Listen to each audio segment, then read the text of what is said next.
Chương 12: Học với tiền thật.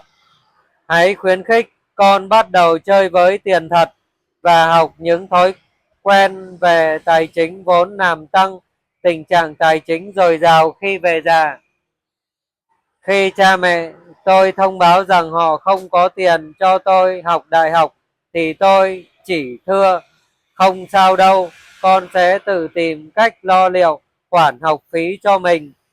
Sở dĩ tôi dám tự tin nói thế vì tôi đã biết kiếm tiền rồi.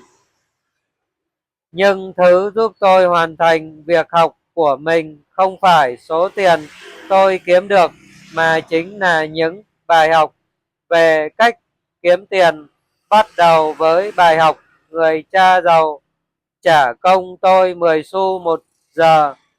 Vào lúc 9 tuổi, tôi biết mình có thể tự lập